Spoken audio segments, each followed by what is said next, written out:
Okay. To the Supreme God, to my spiritual teacher, to all the spiritual teachers, holy masters, all the saints, holy angels, spiritual helpers, and all the great ones, we humbly invoke for your divine guidance, divine love, divine blessings, for illumination, for divine oneness, divine bliss, divine health, divine protection.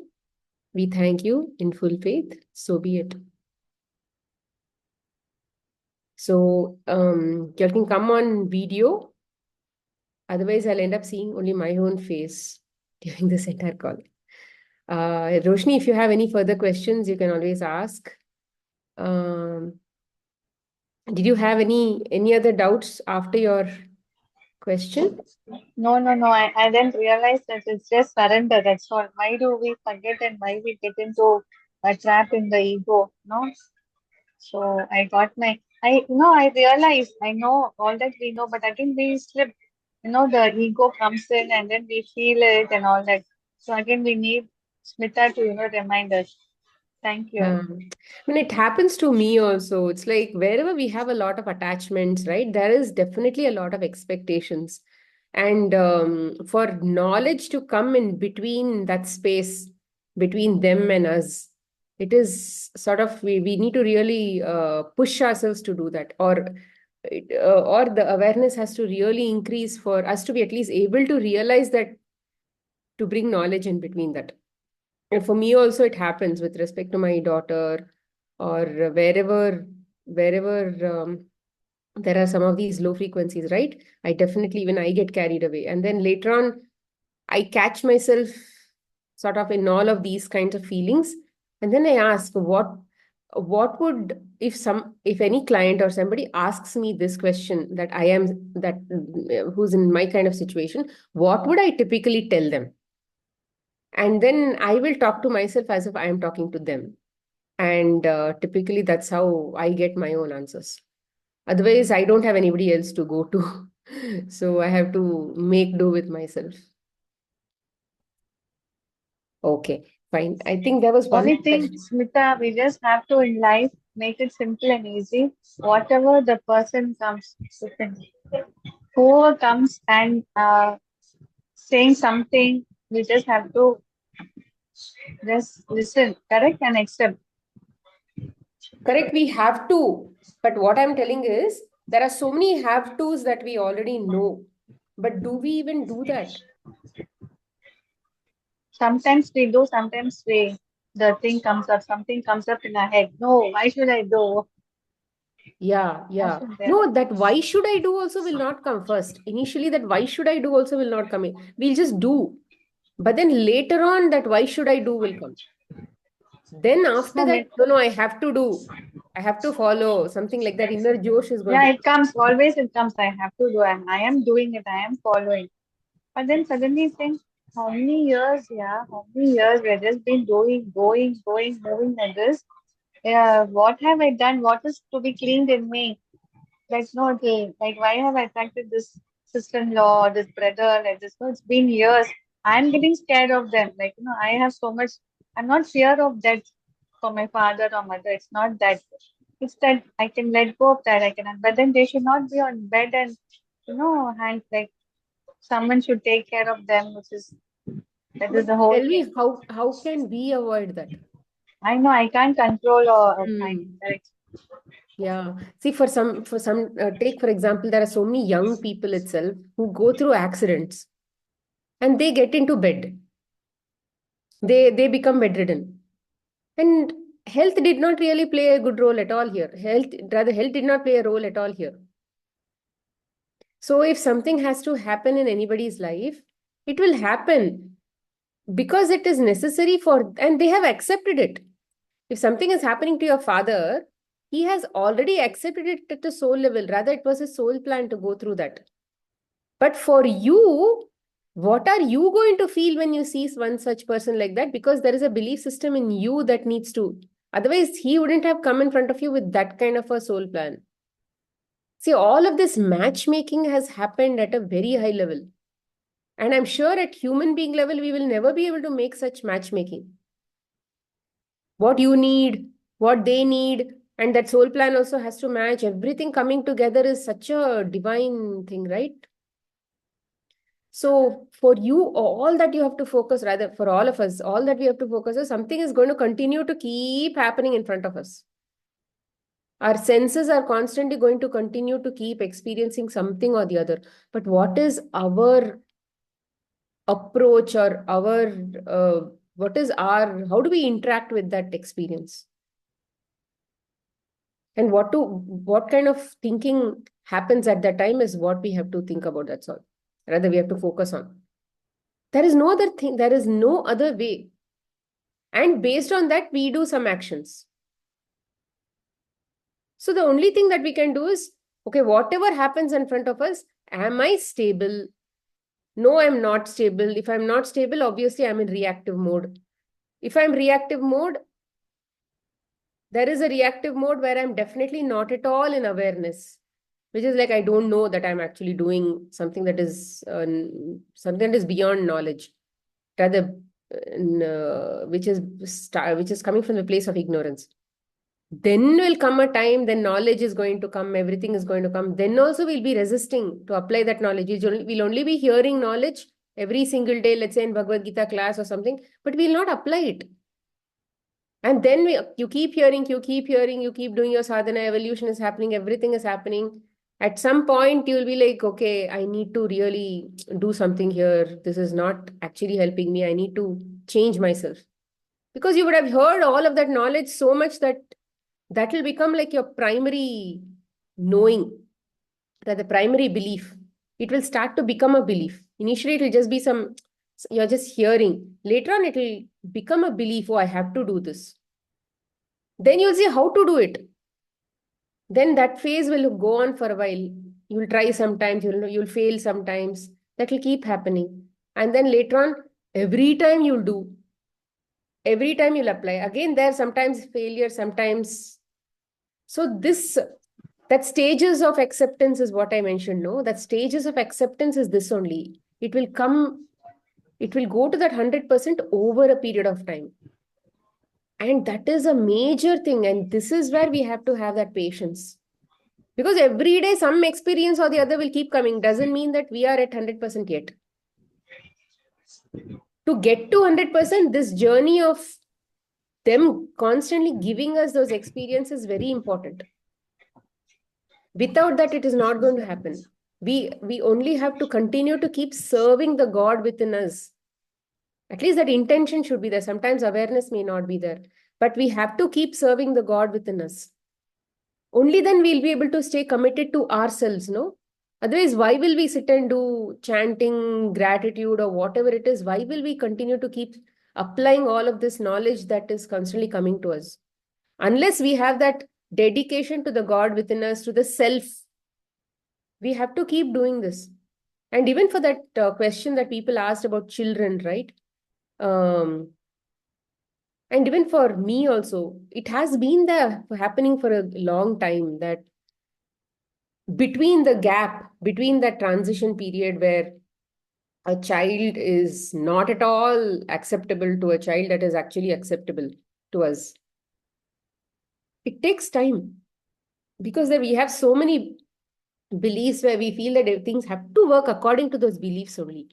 And for a time that we come to a state of acceptance, that irrespective of whatever she is, I accept because of not what she is, because I have to accept.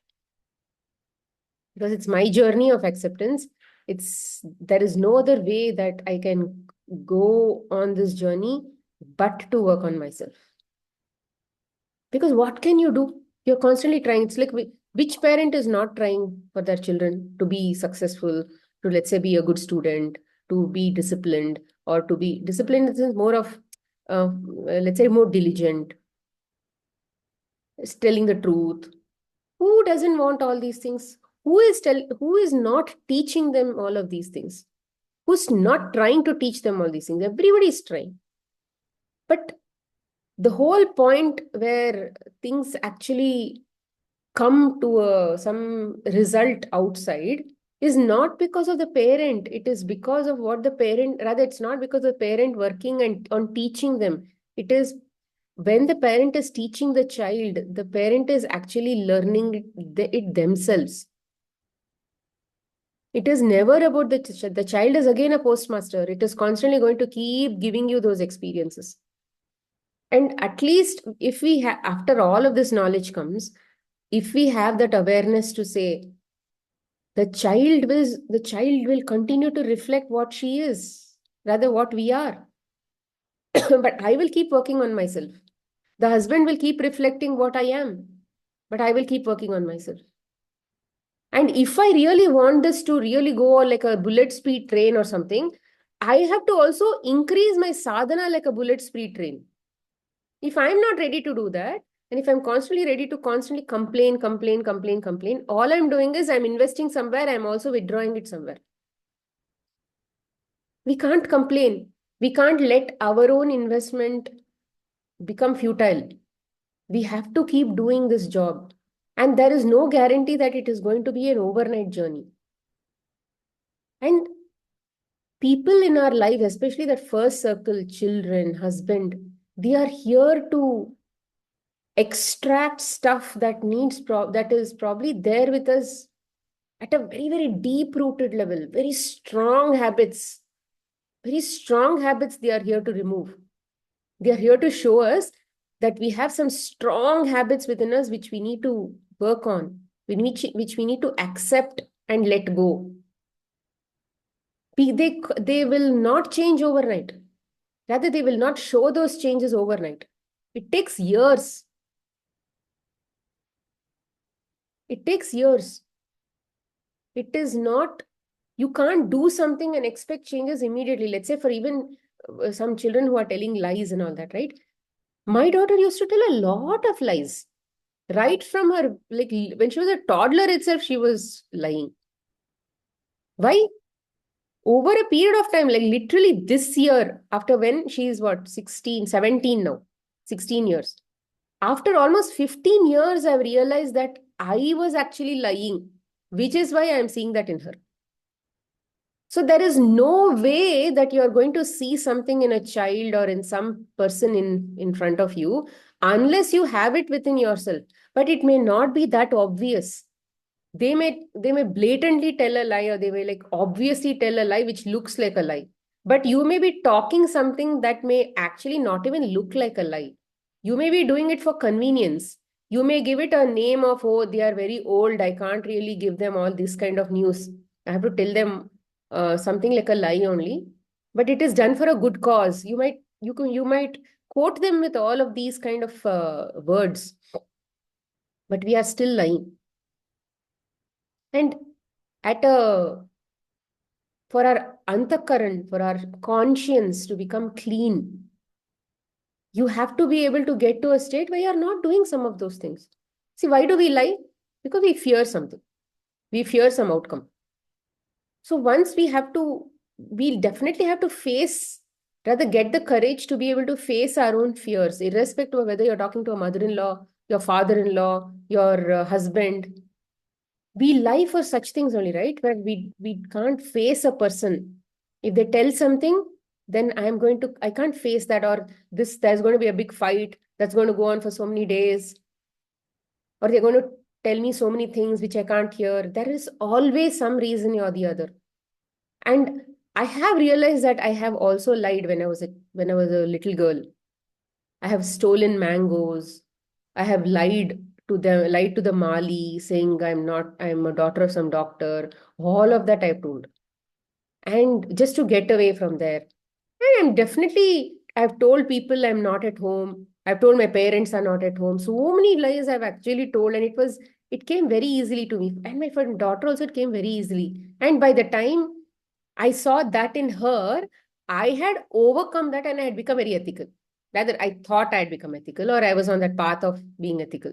Rather, I should not tell the truth types. Lies. Blatant lies I never told. I would still tell the truth. But then what I was seeing in her was actually trying to get out of me. My own past imprints was trying to get out of me, which I didn't realize. So obviously, I was trying to resist it with scolding her or telling her, no, don't lie, tell the truth. We will not scold you. We have never scolded you for telling the truth. Constantly remind her. And I literally brought angel words and all that in between. You see, angels are watching you, God is watching you, blah, blah, blah. Literally nothing worked. Nothing means nothing has worked. And all that has worked is trying to accept her lies as they are and trust that, okay, if some sentence is coming to my ears, it is because God wanted me to hear it. And if God wanted me to hear it, it must be something I wanted to hear. Let me take it as is. I did not find flaws in that sentence based on my past memories or behaviors or whatever it is, belief systems that, oh, she is lying or whatever it is. I did not quote it with anything. I just took it, okay, if she says that, no, I didn't, I ate something or I did not do this or I did not do that. I applied soap, like somebody told, right? Yeah, she would also not apply soap. Or she would go into the bathroom and not take bath and come. The bathroom would be dry and she would say, I would have taken bath. She would get up late. So like this, lots of things have happened. And then we would be like, wow, why would you lie? I mean, look at the bathroom, it is dry. How can you lie about taking bath? It is like, it's like, okay, lie, but then don't, you should also have that smartness to cover it up. And she never had that smartness. It just came automatically through her mouth and she would even not even think, what if my mother get to know that I'm telling a lie? Because she was not cunning. She was not cunning at all. She was not trying to make me believe that she's lying. She has never tried that. So, which is why whatever came into her mouth, she would just tell.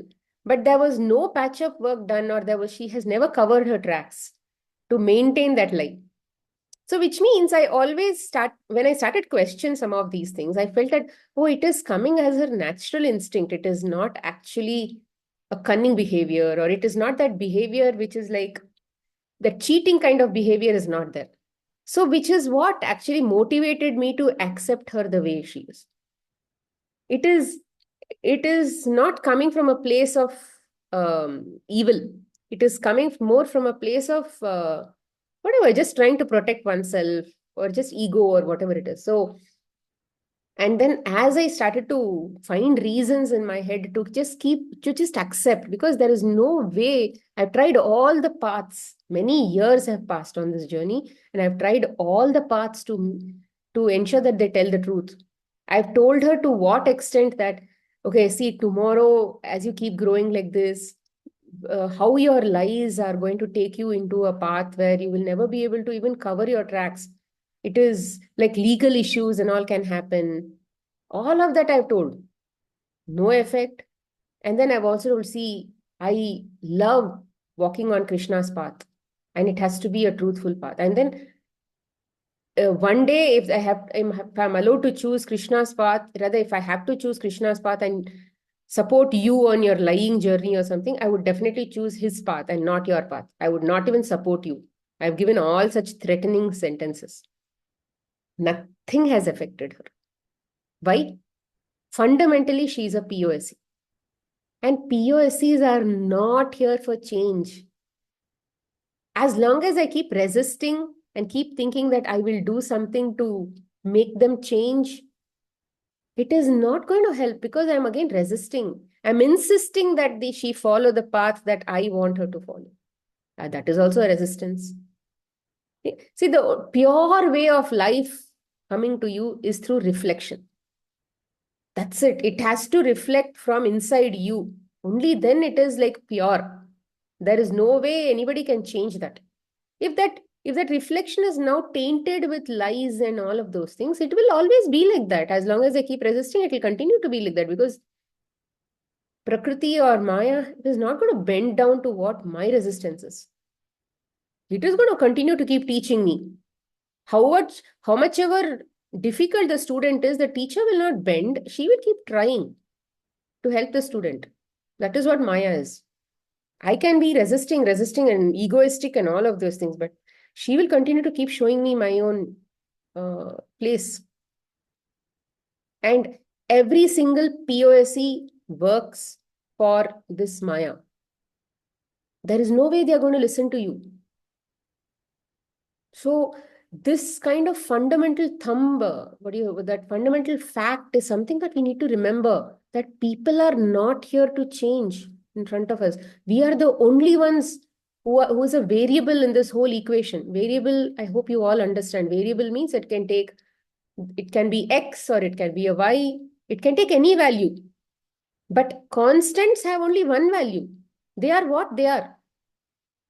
And every POSC in front of you is a constant reflecting the variable that you are. If you are X equal to 3, then they will keep showing 3 in front of you. So how can we make it 4? Unless you change your variable to 4. Isn't it? So some of these fundamental facts, if we have to like literally drill it into our head, that I am the only one who's a variable and I can change. I am the only one to change. And then once you start focusing on yourself, you will realize how difficult it is to change yourself as well. How difficult it is to accept, to bring acceptance, to bring surrender, to even sit and do chanting. How difficult it is.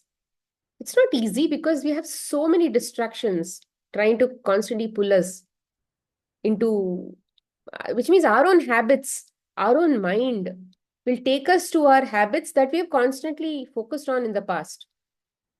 So we are here fighting the negativities that are within ourselves. We are not fighting anybody else.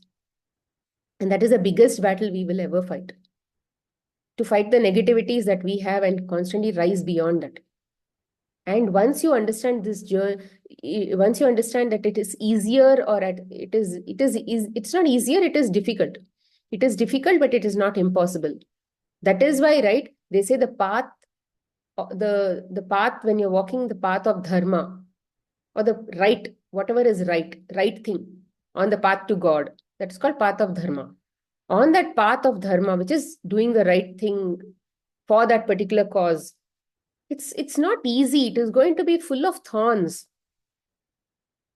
Everything is a thorn, like your child reflecting back an emotion back to you is a thorn. Everything is a thorn. But it is not impossible to walk on that path if we continue to keep connecting to God. He will never say that you will be successful in every minute. Nobody said we are going to be successful. All that he is saying is there is no success, there is no failure. Just keep walking. Results will come accordingly. So irrespective of what the child is, irrespective of what the husband is right in front of you, we have to keep working on ourselves because there is no other way. Imagine let's say there is a river that is constantly flowing, or if they have to build a dam or something to that, for whatever reason, let's say agriculture or whatever it is. If something is continuing to play havoc in nature, just for an example's sake, you have to still continue to keep building, right? You just can't say, oh, and fine, now the flood is anyway happening, I can't do anything about it. So, but people will try to do something about it, right? People will try to save lives. People will try to do something about it. We can't just sit quiet. But that doesn't mean that those things in front of you will never change. As you focus on this, outside will reflect that.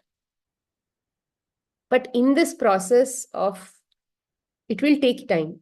It will take months. It will take sometimes years also. But very, very, very, very obvious changes are going to constantly keep showing to you. But all that we have to remember at that time is remember the past and say, yes, these are the changes that have already shown to me. And I'm willing to wait even for the next few changes to come while I work on myself. That hope, that ray of hope should always be there inside you. You should never let that go. That ray of hope that I am walking on the right path. If I don't see changes in my daughter, I'm definitely seeing changes in myself. So at least that is a good indicator that somewhere reflection is changing, but I'm not able to see it. It's okay. I'm able to definitely see changes in myself, right? So somewhere that change is reflecting. May not be in daughter. Maybe there are some dependencies for her to change. Maybe some belief systems are there in me that needs to be broken before that change is seen in her. We don't know, right? What are those nested belief systems that we have? It'll keep coming to show us all of that. So it is really, really important that, like yesterday itself, I sent that message on children and all of that, right? So today again, I got the same message. My 9-year-old daughter, she's actually very smart, active, observing kid, but of late, we have, it's been 2 years or something. She's losing focus and concentration in everything she does, not organized, not interested in doing anything beyond 5 minutes, telling lies for even trivial things like not bathing with soap, always ready to do mischievous things to attract people wherever she is. I accept that I too wasn't brought up in a perfect environment. I'm learning to correct myself slowly. See, when will you be able to see that some of these things are wrong inside you? Only when you start working on yourself, only when you become aware about yourself, right? If one is not even looking at themselves, if I'm not looking at myself, I will never realize where my dress, on my dress, where are those spots or where I have spilled sambar. I will never realize that. So now this person has started to work on herself, and that is exactly why she's able to see herself, means she's able to see herself in others first. Now suddenly her daughter is not doing that. Her daughter is now showing her because she is now ready to see it, isn't it? Don't you agree? Only when you're ready to see it, it is going to come in front of you. Before that, everything would be there, but will you be, if you're not even ready to see it, why, what is the point of showing that by the universe? Universe will always show you what you are ready to see, because lessons are coming. No, only when you're willing to take those lessons is they're going to show you that movie. If you're not even ready for seeing that movie, why will the movie be shown to you? So this girl or this lady is ready to see herself. I'm not perfect either. I'm learning to correct myself slowly. In these earlier years, I used to be angry and shouting, but now I corrected a lot on myself with some help of my husband. I don't know. I do now. I don't want to correct her constantly and forcibly. Rather, I want her to understand herself and why we do aspect of things. My husband is kind and wise and spiritual person, but recently the doctor's behavior is also upsetting him. When I say please don't do it, he also turns on her and then says it is because of you and your inefficiency this is happening. So, like I said, once you start to open a book, once you open a book, there is so much of content for us to read until we come to the end of the book. No, similarly, once we start opening the book of our life and be willing to see what content is within us, the content will be shown.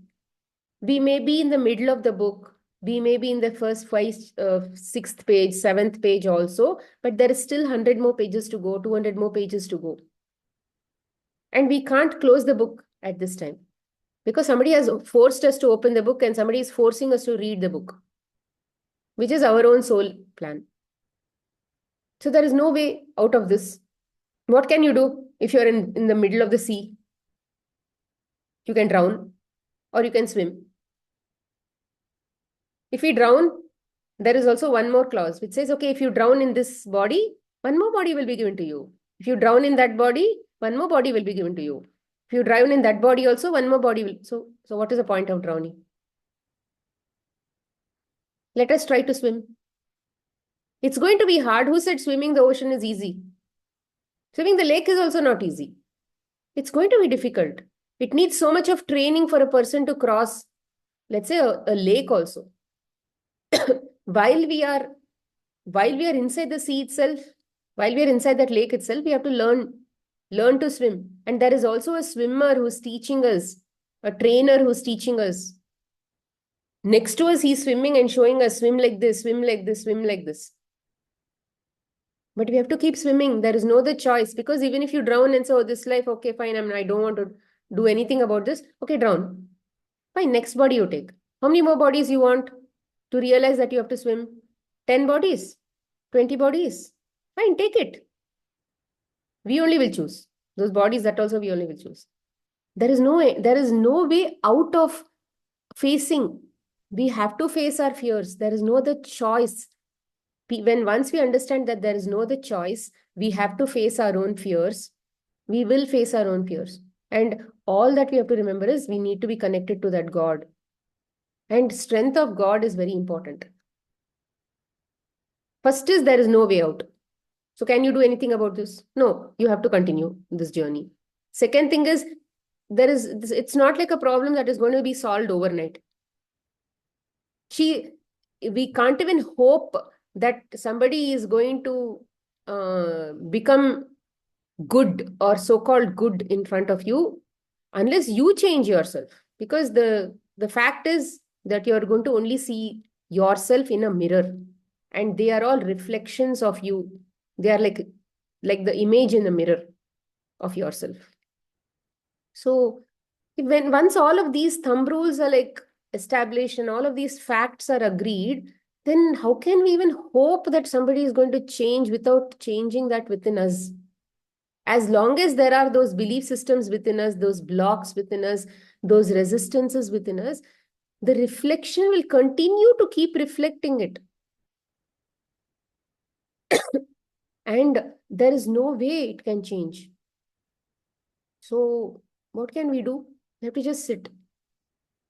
Like, for example, when Sita was taken by Ravan, and then she was sitting in Lanka, what could she do at that time? Apart from chanting God's name, what could she do? What could she have done? Wait. And there was a period when she did not even know that he's going to come. All that she had was a hope that somebody will find me, he's going to find me, he's going to find me, he's going to find me. And the facts that she had in front of her was Lanka is a place that nobody else has seen so far in their life. Even gods have not seen Lanka because he had made that place like a fortress. Nobody had even seen that place. To even get to that place, to cross the ocean, nobody had even crossed the ocean because there were lots of hurdles on the way. So if nobody has seen it, that was one issue. That was a belief system inside her. She had to overcome that belief system and still have hope inside her head that he's going to find me. Why? Because he's a very capable person. Rama is a very capable person. He's done this, he's done that. He's on the path of dharma. He's like this. Whatever may be her belief systems, she had belief systems that had superseded some of the belief systems which looked like impossibility. And she waited, and she waited, and she waited. And he came. So like this only, even we have to be able to wait in our life while continuing to do what we have to do to stay positive. How can you expect your reflection to be all positive and all of those things unless that negativity is inside us, and unless we are willing to look at or be willing to radiate that positivity from outsiders? Can't, no? How has that been possible?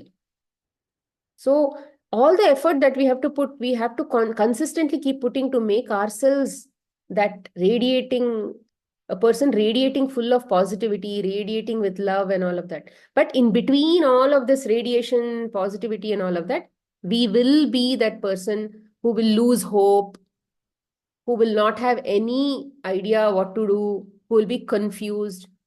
These bouts will keep coming in between, but we have to keep getting back to that point. We have to keep pushing ourselves back to that point, which is exactly, there are so many things that are like books are there, like satsangs are there. People are constantly talking about God. There are YouTube videos that are constantly talking about God. There are constantly so many serials that are actually talking about God, showing God in good thing, in good light. So stay connected to some of these things. It will actually help, because we have a lot of reasons to constantly keep getting us drained, but we should not lose this journey. We should not give up just because we became confused one day, just because we don't know what to do, just because we are getting carried over in our emotions one day, doesn't mean that the journey has ended and we have like lost ourselves. We have to get back. We have to keep getting back. And this journey is only about us, friends. Everybody else in front of us is a reflection of who we are. And their only job is to show us who we are. And that's going to come in lots of Drama, it's like a drama. There's going to be a story, there's going to be emotions, there's going to be all of these things. It is life. God wanted life to be more like a journey of enjoyment. So it's going to come in the form of a drama, and we will get carried away in the drama. Like when I was seeing Ramayana, right, I was actually crying. Don't I know that it is a serial? But still I was crying. Why? Because of those emotions. We get carried away. Like this, even in real life, we'll get carried away. When people don't respect us, when people lie to us, when we feel cheated. But we have to just understand that, oh, there cannot be, there is no way that what is coming to me is wrong. It's not unfair also. It is not an injustice also. It is coming to me for some reason which is valid. But how to even prove that validity, you will never know. You may never know how to even think that is valid. But it's coming. No, the very fact that it is coming means it is valid. If we can't understand, just leave it. But at least whatever we can understand, accept it. If you can't accept anything else, at least accept the fact that the reason that it is coming is because it's valid. God has put his approval on it. Take, for example, as a parent, do we like children go through a lot of homework, or they go to school every single day.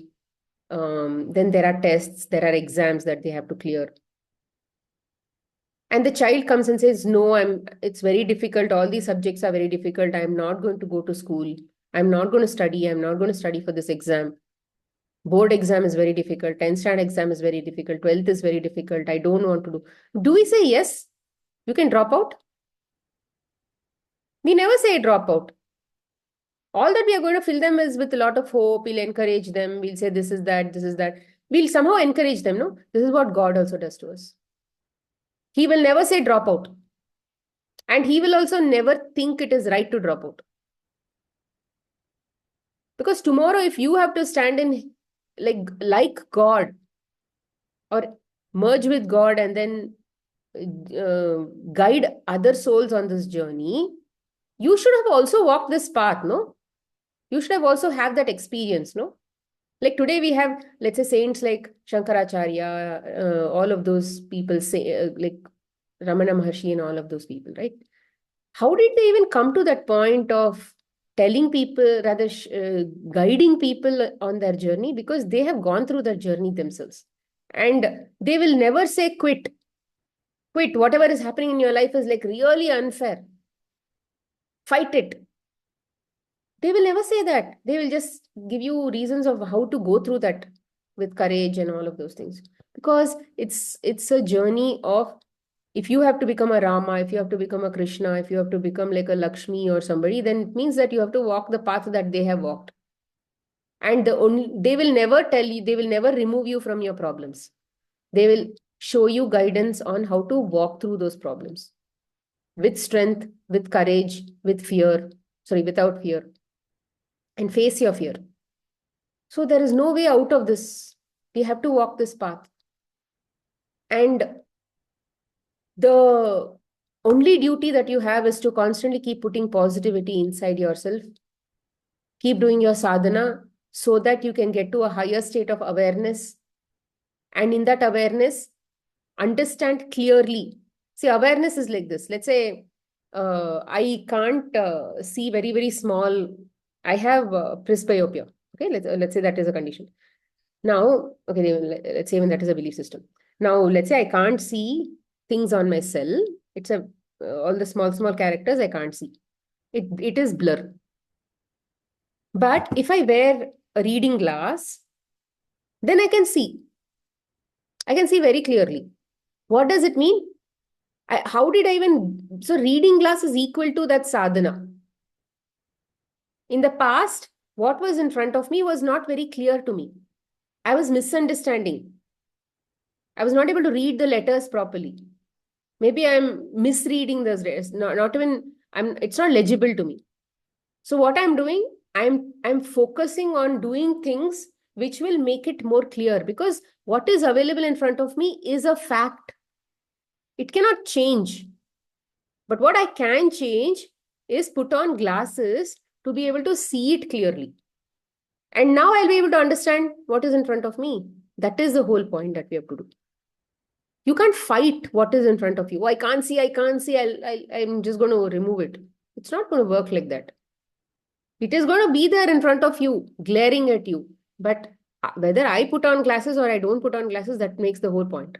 So if I'm doing chanting, if I'm always looking at life with gratitude, whether I like it or no, you don't have to like everything that you do, because there are so many habits that we have in our life that we don't, which are like in the path of keeping us in the ego, in the place of ego.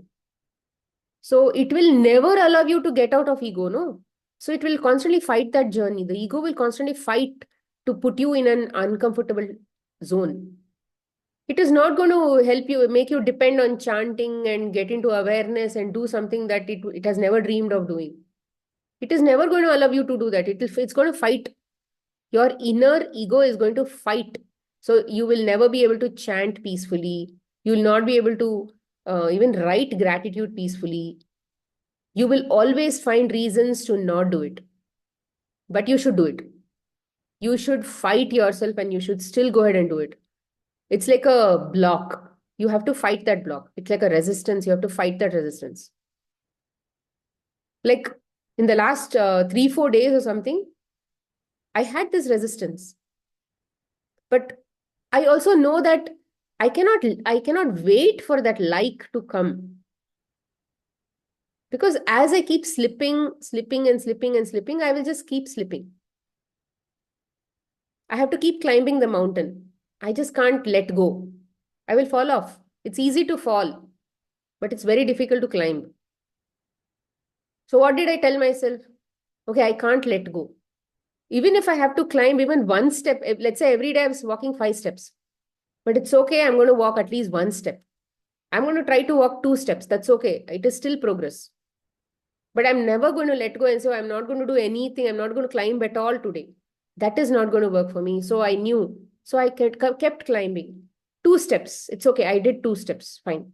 Fine. I'll still do. I'm going to show up for myself.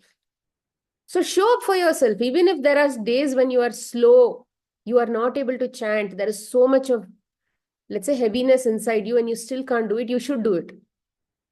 Start doing it. Give it that momentum. Go to first gear. In first gear, you may not have that speed, but still you will be moving. So you have to keep doing it, friends. There is no other way. Children are here to show us lessons which are like literally tons and kgs and quintals and whatever you want to call it. So you can't, let's say today it is lying. Tomorrow it is something else. Let's say it is one day you overcome lying and all of that, and now they are, let's say your children are showing truth. They are always truthful. It is not next, they are going to show us something else, a different area of ourselves which we have never seen. And that is also going to scare you because it's new, no, you have not seen. Again, that is going to be a journey of few more months or one more year or something, who knows. But once you become once you become good at accepting and working on this and constantly keep seeing yourself, it is going to actually be easier to handle the subsequent issues, subsequent challenges. For me, that is what I've realized. Initially, when I started working on myself, let's say 2019, on some of the major complex issues that we had with our child, with my husband and all of that during COVID when it started. At that time only I had realized that I need to work on myself, because we had done everything for the first 6 months. We had done everything possible to see what can be done. We realized, but my husband was still trying. So which means a part of me had accepted, a part of me had not accepted. It was in resistance. So my husband was showing me that resistance. And it took me, what, 5 years to get to that state of not resistance. And my husband reflecting that state of not resistance. So my husband is also not in resistance. I am also not in resistance. Maybe every now and then some spikes keep coming up like this. But we have sort of calmed down. Both of us. It's initially he was the only one who was jumping. Maybe that was a part of me that was jumping. But now both of us are not jumping. We are sort of holding our hands in a constant similar understanding of what to do. It is like everything within me and my reflection is showing me that we are walking together on this. On about another pose, which is my daughter. Like we have accepted, okay, this is how it's okay. Whatever shows up, we are ready to accept. So it took time. It took about 4 to 5 years for me to get to this stage. And definitely I have done a lot of, let's say, some spiritual work on myself. Like with conscious effort I put conscious effort to work on myself. And working with people has been an added advantage because I'm constantly talking about it also. And when you are not in a place where you're not talking about it with anybody, you have a different kind of office life and all of that. So it is going to be slightly slower also, maybe. It is okay. But you have to keep working on like every single moment of your life, at least every single hour of your life, or predominantly, if there are 24 hours, at least 12 hours, 13 hours. See if you can come to that state where you're thinking about God related, gratitude, positivity, looking at videos or looking at chats or looking at something that is going to help you stay connected to that fundamental knowledge of I am here to work on myself. I have to constantly focus on myself. I have to work on rather this is the way acceptance is done. I have to be in surrender. Something related to you, the knowledge that is going to take you to your overarching goal, which is self-realization. At least 13 hours of your day, if you're reminding yourself like this, there is definitely going to be a lot of progress.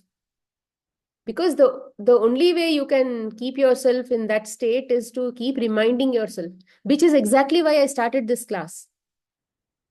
I wanted to keep in touch. Initially, I thought I will not do support on WhatsApp because it was a lot of typing work to do. But then later on, I realized, hey, when the POSC is giving me some question, what is the point of postponing it to later? So I just started doing it then and there because it's that moment. That moment is very important. Who knows the future? Who knows if I'm going to even take the class next Wednesday? Whether I'm going to be even available? What if something else happens and I change my mind? I don't know what will happen. So handle this right now. And when I'm giving my answers, my head also becomes very clear about what I have to do in a similar situation. And trust me, I have seen a lot of similarities with my life and many of the lives that you have shared with me. Lot of similarities, which is why we are here on the same satsang. You learn from me, I'll learn from you. That's how we have to go. There are so many examples that there are so many issues that you bring for which I may have already worked on it. There may be issues that I have that you may have worked on it. So with your sharing, I will understand. I will learn. With my sharing, you will learn. So this is how we have to. So if you are in my position and you talk to everybody in this group, you will find that everybody has some commonality with your life. Their pose cannot be somebody else. It is if our entire soul consciousness is like a superset, and we have led so many different lives, all of those memories and all of those patterns are there in your own lives, which I'm able to see when you come and interact with me. And this is not just now, it is there with all my clients, which is why I personally believe that I have to help them majorly because I'm helping myself. If I don't interact with them, I'm not going to learn anything. I'm not bringing in any, if they tell me something, they're going to show me what I have to learn. If I'm telling them something, again, it's like that constant back and forth, back and forth. I'm sending something to the universe and something is coming back, and I'm again sending, something's coming back. So there is always that circulation of learning, right? And that movement is going to be very productive. So we have to always share. That is why I keep saying share, share, share. Share your stuff. That way, the more you share, the more will come to you to learn. If you don't share, everything is bottled up inside. You will not learn because you have to share for your sense organs to be able to understand what is it that you understood. And in your own life, if you're able to observe something, share. Not for me or anybody else, for yourself. You have to share this for yourself. If you have to bring that positivity within you, you have to do it for yourself. Don't do it for anybody else. You have to do it always first for yourself because you are the world and the world is your reflection. So, in your house, the first thing or first responsibility that you have is to somehow keep putting positivity inside you so that your reflections reflect that at least in installments over a period of time. And don't expect them to change. If they're showing something good in front of you, yeah, great. That's a bonus. And definitely don't take the credit for it. You did not make it happen. The awareness that was given to you made it happen.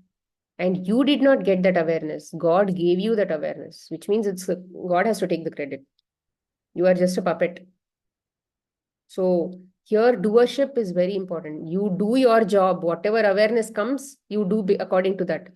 And don't expect any results because results are also not yours. So in this whole journey, if by any chance, if you have done anything where there is no I involved, me involved, mine involved, there are no debts, which means no, you are not going to come back for an opposite experience here. Otherwise, you will always have that thing of coming back to get to be the. For example, let's say you are a cobbler, and then you have sewn some shoes or something like that, or some slippers, and then you've given it to somebody, and that person did not give money, or let's say you gave it for free. Then that person who wore those slippers will go off, but that will come back because at a soul level you've had that interaction with somebody, right? You will always want to understand what is that opposite experience to get the wholesome experience. You cannot have a one-sided experience and call it whole. You should experience this side and this side, unless you are neither this side nor this side. See, when we are in that state where we are in that complete enlightened state, no, you are neither this side nor here. You are just an observer. What is the meaning of observer? Means you are neither the doer nor the enjoyer. You are not the person who's doing. You just did whatever awareness came. You did. You didn't think that you did. Awareness came. I will maybe because of that. Went through me type of thing. And then oh yeah, outcome came. It had to go through me and I enjoyed it. That's it. So it's like you don't have any connection, you don't have any attachment to those outcomes. You just surrendered. You're in a surrendered state all the time. Whether you're doing action, also you're in surrendered state. Whether you're enjoying those outcomes, then also you're in surrendered state. You are not thinking that you are actually doing it or enjoying it. It came through you, somebody is working through me kind of thing. If you are in that state, then you are already getting a wholesome experience. You are not this side, not this side. But then once you are on this side, for example, let's say if I'm doing this class and I'm thinking that I am doing this class, or I am distributing my knowledge. Who knows? I may have got that also at some point. And I may have been conscious in some places. Sometimes I may not have been conscious. But I will always have that, I will always come back to understand, to be in all your places, to be able to understand what is it to get that kind of experience. If there is a giver, there is always a receiver. And if you think that you've given something, you will always come back to be a receiver. You understood what my point? This is what is called karma. So which is why Bhagavad Gita and other things says, don't even be that giver. Don't even be a receiver. Just be the person who's just giving, or just give me a minute.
Excuse me for that.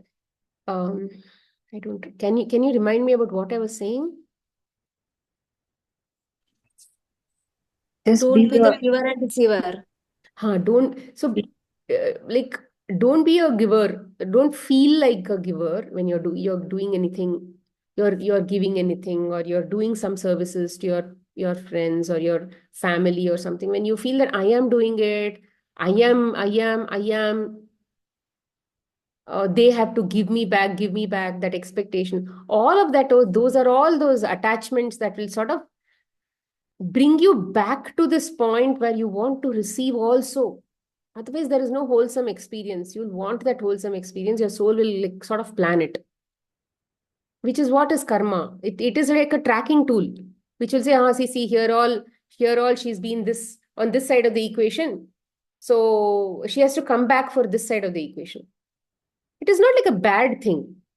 It is like you went through one side, so you need to go through the other side also to make it wholesome. So this is what karma is. So what Bhagavad Gita also, or any other Upanishads, everything what they say is, try to just do your duty, and whatever awareness comes, whatever feels right to you, just do that. Let let go of the expectation of outcome. Don't even expect. Whatever has to come also will anyway keep coming. Like how your awareness came, that outcome also will come. It's like a river. The next drop that had to come will anyway come. You don't have any control, is what the texts also say, the scriptures and all that say. So as long as we are sort of, to whatever extent we can follow, we can follow. And in this journey, especially with children, we can't correct them so much. We can only do our duty, tell them what is the right thing to do. Right? So for example, like my daughter had called, she had to write a test in tuitions. She said, no, tomorrow I have a lot of work, submissions and this and that. I don't want to attend the test. I said, are you asking me? Are you asking for my permission, or have you already decided? She said, I've already decided. What can I do about it if she's already decided? But she wanted to tick off that mark. Ah, yeah, I asked my mother. So that you can't do anything about that. No, what can you do? Yeah, she's not doing the right thing. Tests are very important. For my belief system, writing that test because the teacher has told that there is a test today in tuitions, you have to attend. Yeah, that is what I would do. Whatever is happening in the future, I'll come back and think about it. I would probably be, that is my attitude. But then if they have already decided I'm not going to write the test, what can you do about it? I said, okay, fine. If you already decided, that's your choice. But I did the right thing by telling her, I said, if you're asking me for my permission, then writing the test is the right thing to do, because that is happening in the present. You have to write the test now. Tomorrow submissions are like future. We don't know what is going to happen. So you just do what is committed to today. But then already decided. So, see, experiences will keep coming like this. In the past, whatever experiences came, maybe I've learned from it. But in the future also, there are so many things that is going to come, right? Because from my pattern, I've seen that since a child, she's been my teacher. As a baby itself, as a 24-year-old itself, we've had challenges and then operations and all that for her. Like anything, something to just keep me in that state of rather disturbance. So I can't expect things to sort of end, because maybe in this journey, that is what is the soul plan I have. But my focus has been always to at least try to be stable as much as possible and not to get carried away. No, my daughter has to be like this, my daughter has to be like that. Oh, if she types the test, then she'll be great in board exams. If I go on with all of my desire fulfillment, then that is never going to, that's going to just take me away from my own focus, which is to work on myself and be stable. We can only do so much, friends. There is nothing more to do. I don't have a immediate answer or immediate solution to many of these children related problems, because um, I think it's a journey to work on ourselves and then see the reflections. There's a lot of changes I've seen in her, but at the same time, there are areas where it can be better. But I have to accept those also as my own working, rather areas to be worked upon, areas to be accepted. And that cannot happen overnight. Only when she shows me will I know, no? Only when she shows me. And I have also had, what do you say, gray areas with respect to my own parents. So this parent-child relationship areas is something that maybe I need to work a lot more because of my past imprints. Which is why there is a parent-child relationship, rather challenges here. There were parent-child relationships in the past, with from my side also. So these are the patterns that are there in each of our lives, and we can't escape it. But all we can do is patiently work on ourselves and wait for this journey to keep showing those milestones. Any doubts so far on this children related stuff?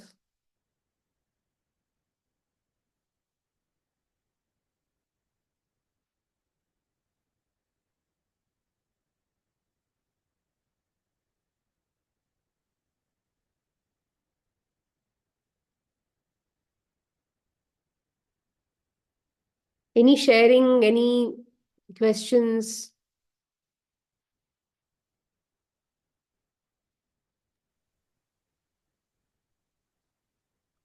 So Namaste ji. Regarding children thing, I don't have any doubts. So it is about food. Can I ask right now? Mm-hmm. You want me to cover that food thing which we had spoken rather? Yeah, I actually I needed in-depth explanation because even I have so much of belief system regarding food and See, the thing is, this food also, right? Our health, for example, that is, okay. our body is also like a POSC only. See, why did the issues, when I spoke in that video, I said that why did the body even come to that state of, to show you those physical issues? Because emotionally, we had not handled it, um handled it properly so that it can come to this. It didn't have to, rather, what can I say? It didn't have to be physical if you had handled the emotions properly.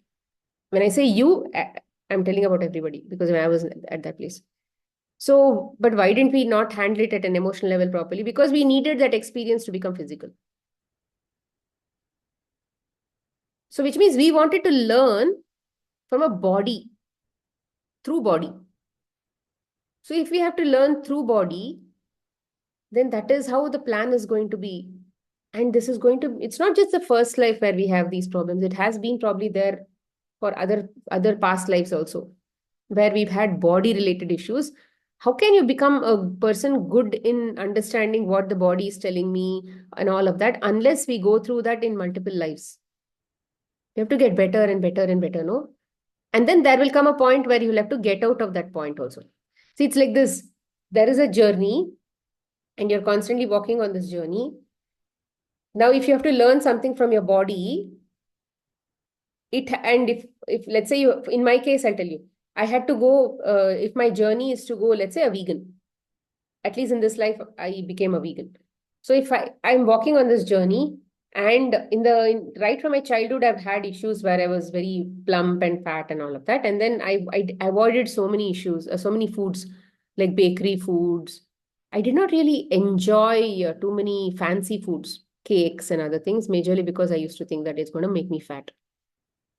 So there also there was some form of dissatisfaction that I'm not living my life properly. Okay, that my journey went on like that. Then there came a point where I was diseased because of my own, let's say, hate and other emotions. It came to a point where I went in depth. Let's say there is a you. Okay, you're going depth of that subject.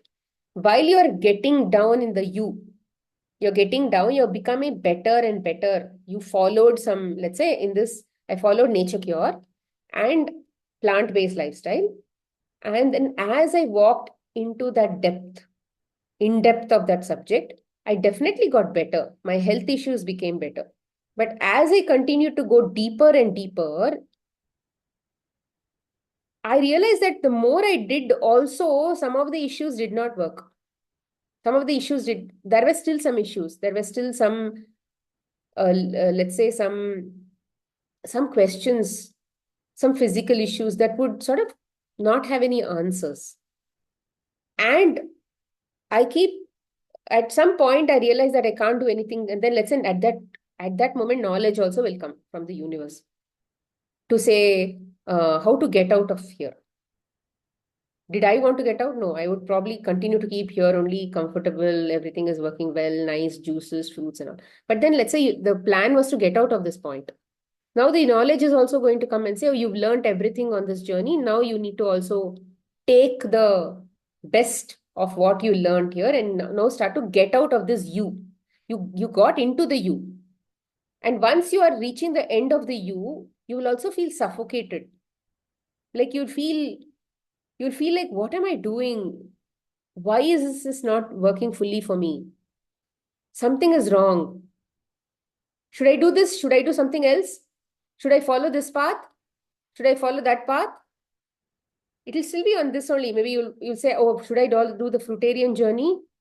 Should I do something else?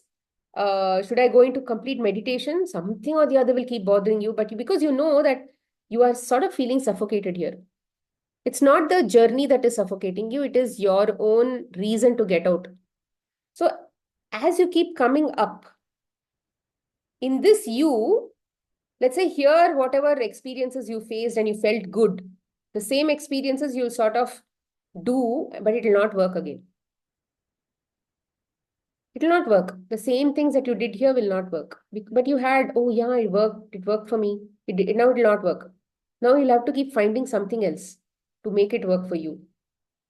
So as I started to walk on this upward curve, I learned the true innate nature of the body, which is the body and mind working together, working with each other. It was my journey to go. While going up, I realized that the fruits, vegetables, and juices and all that healed me on this journey did not work for me here. And I had to find a way to work.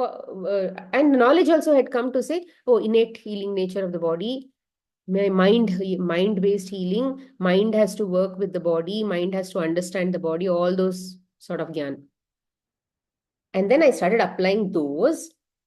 And I realized that, oh, these were actually a placebo. It helped me when I needed. When my mind was like that, it helped me.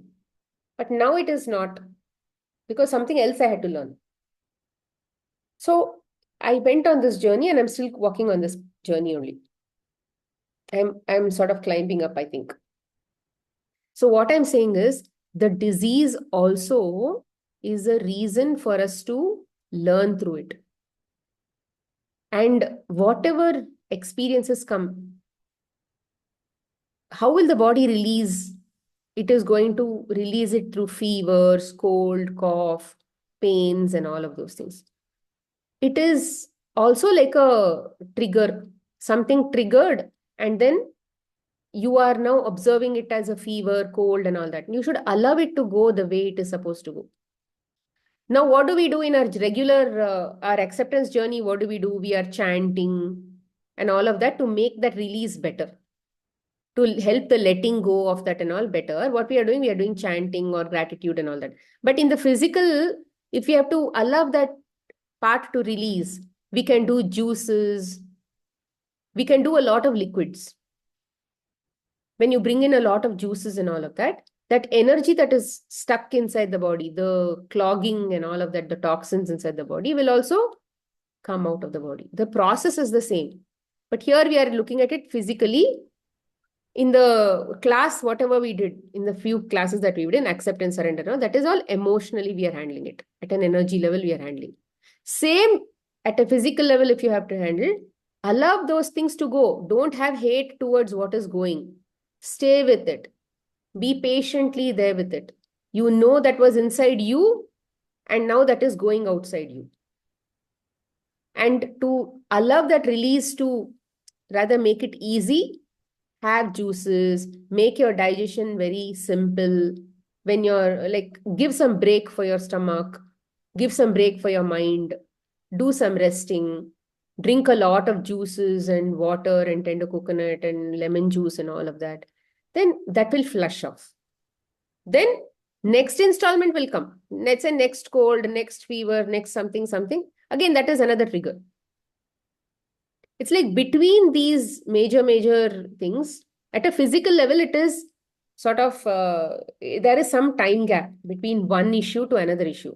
But as you get better with releasing physically, at a mental level, when triggers come, it is very quick. It is very quick. Like, for example, let's say today, somebody would have told you something. Tomorrow also they'll tell you something. Tomorrow, day after tomorrow, they'll tell you something. Or immediately morning they told you something. Evening also they'll hurt you. So physical, if you are able to sort of balance, no, if you're able to understand, it becomes easier to apply the same knowledge at a mental level, emotional level. Because there also the same process only is happening. But here it is all emotions, feelings, and all that. But at a physical level, it is this fevers, colds, coughs, pains, such things.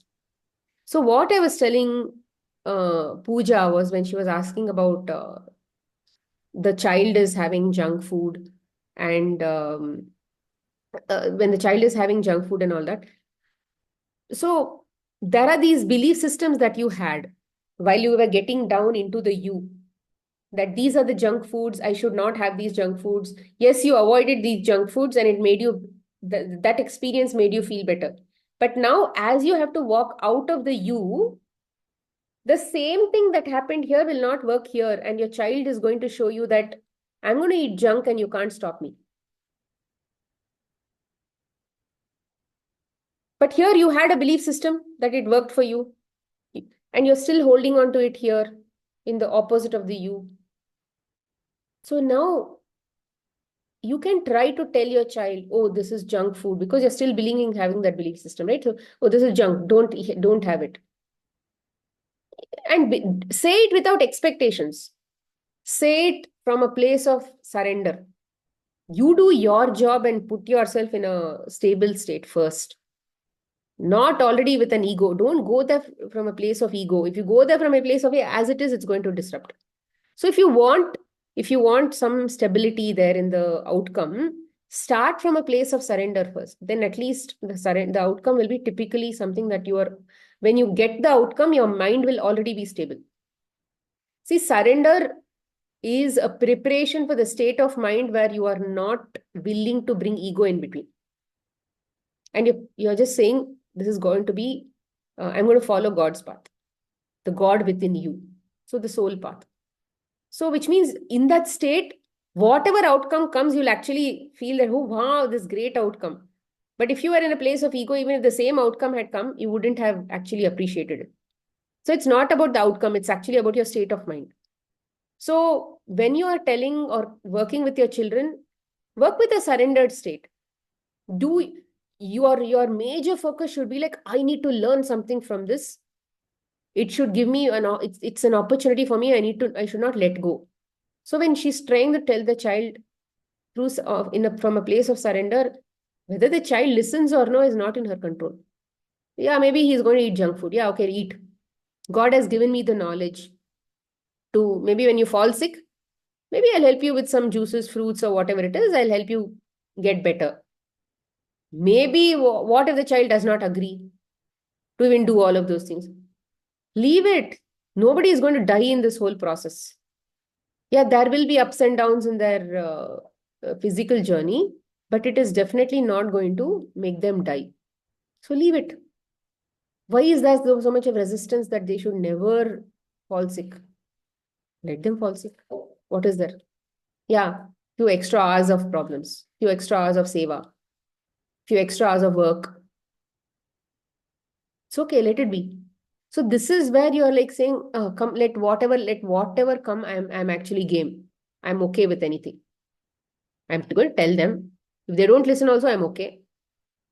Let's say they don't listen and then just they do whatever they want. The consequences of that also, I'm okay. So when you're okay with anything that comes, because you have no control over it, it is only coming because at a soul level it is coming. What say you have over that anyway? So just accept it. So when you're not in resistance, things will actually be simpler, even if it doesn't go if it doesn't go as per your liking. You'll still be stable. You learn in the process to accept things the way they are. Because it's somebody else's journey. You will eventually even witness it. You may have the best interest, but if it doesn't go as per the way you think it should go, maybe it has chosen a different path to go there, a different set of experiences to go there. Let them go there whenever they want. How can you control it? So that is about whatever Pooja was saying. So I was saying you work on yourself. You stay in that stable state. So that was the food part. What was the question you had about food? No, like when you said when you were in the down view, again when it came, the same thing didn't work. But still you were in that vegan process only here also. Only thing you're saying that the knowledge also came here, and one more added value has to be included here. This It's path like, alone see, will not bring. while going down, I used to we will have a feeling that something is bad and whatever I'm doing is good. Okay. And whatever I did in the past, which led me to the disease, is also bad. Which is exactly why you believed and came onto this path. No. Unless something you feel is bad and somebody says something is good, you will actually be willing to take that into consideration and walk that path. Which is what I did. Somebody said, okay, this is good, do it. But it meant that whatever I did in the past, which led me to that state, was actually bad. So I was in that belief when I was getting down into the you. But time came where I realized that there is nothing bad, there is nothing good. Knowledge came. And I had to recalibrate everything that I did in the you and recalibrate every bad of my belief into good, good, good, good. I may not follow it. For example, I may not have a hatred feeling towards, let's say, junk food, but I may not eat it. I don't have to action it. I don't have to bring it to action for me to believe. I only have to believe. I only have to have a strong belief that it is also a creation. It has its existence. Let it be. I may not crave for it. That is why I'm not eating it. It is a low frequency food. It may be a low frequency food, but I don't want to get to that frequency and enjoy that frequency. I want to go to God. So I want to eat, I want to contribute, rather, I want foods contributing to help me stay at a state which is going to continue to keep making me walk on that path. To keep, let's say, clean up myself, to clean to stay in a calm state, stable state, so that I am staying surrendered always. Because if I eat, let's say if I eat junk foods or something, those tastes will continue to again imprison me. It'll make me want more and more. So I will feel that only if I eat it, I will be happy. So which is exactly why all of this pratyahara and all of this came in the Patanjali Yoga Sutra, to discipline your senses. But what I'm saying is, irrespective of whether you discipline or you don't discipline, don't have hate towards anything inside you. In fact, to many of my clients who come, right, because we are on this nature cure journey, many people come who are already on this path. They come with a lot of hate towards medicines. I also don't take any medicines, but that doesn't mean that I have hate towards medicines. I used to have. So when I realized that they are fighting, there is a journey in their house where the husband wants to take the child to a doctor and the wife doesn't want to take the child to a doctor. I would say you surrender and you go to the doctor. What is that? You are in a surrendered state. It is like a protection. It's like you have some power inside you. I say, go. You are in a surrendered state. Go. More often than not, they'll go there and the doctor will say, yeah, he doesn't need any medicines, go back. Why? Because you are in that state. If you are in fear, the doctor will tell you something else. So, in many cases where they have told me that no, I don't want to go to medicines, I don't want to go to I would have made them go and take one medicine also, buy something and keep it. Because for me, breaking that barrier was far more important than whether the medicine is there or not there. That belief that this is bad had to go. That is far more important for me. So I would have made them do it. Rather, they would have agreed, of course. It's not like I made them do it. They would have agreed when I told something and then they did it because there is a trust in what I say. And usually they'll not take that medicine. What I'm saying is, it's nothing in the physical you have to do or you don't have to do, but don't attach it to any hate, bad, something negative, because that is again something that is going to keep you in bondage. Like, I don't eat any junk foods, even if I eat maybe whatever made at home. My mother-in-law or somebody, if they make something, I might. In the past, I would not do that also. But now I've been open.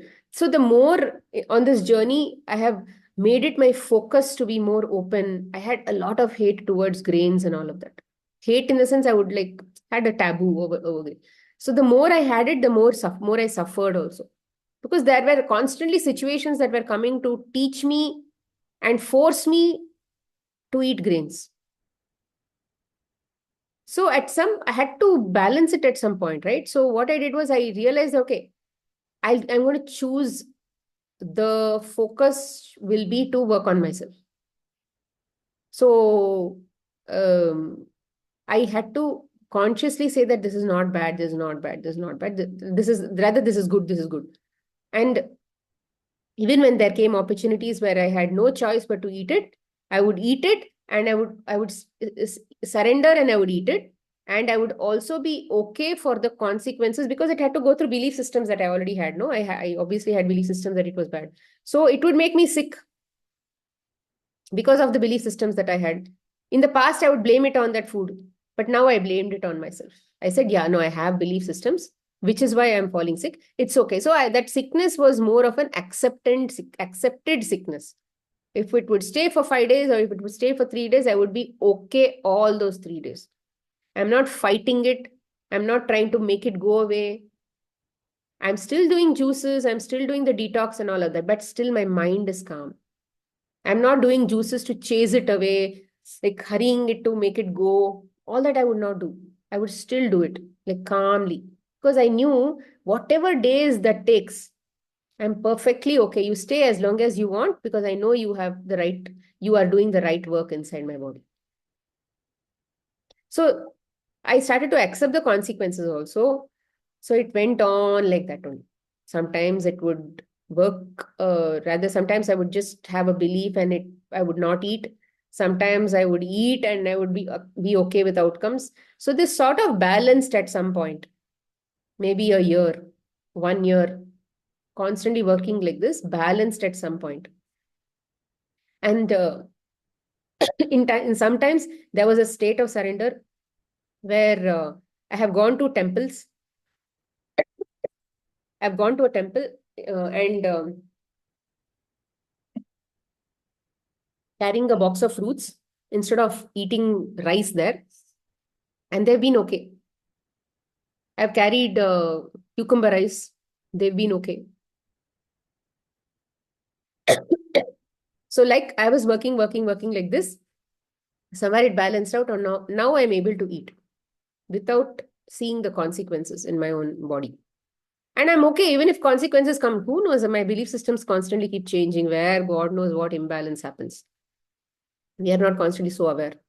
So I'm like, okay, fine. I eat whatever happens. Rather, if some belief system crops up or whatever, who knows? So if it comes also, I'm okay. I'm okay with that also. I'm okay with this also. I'm okay with everything. So with that mindset, if I keep going, I'm like, it is sort of balancing out. My body is getting better and better and better, and I'm not seeing anything as bad. So this is a journey. It is experiences only have to teach us.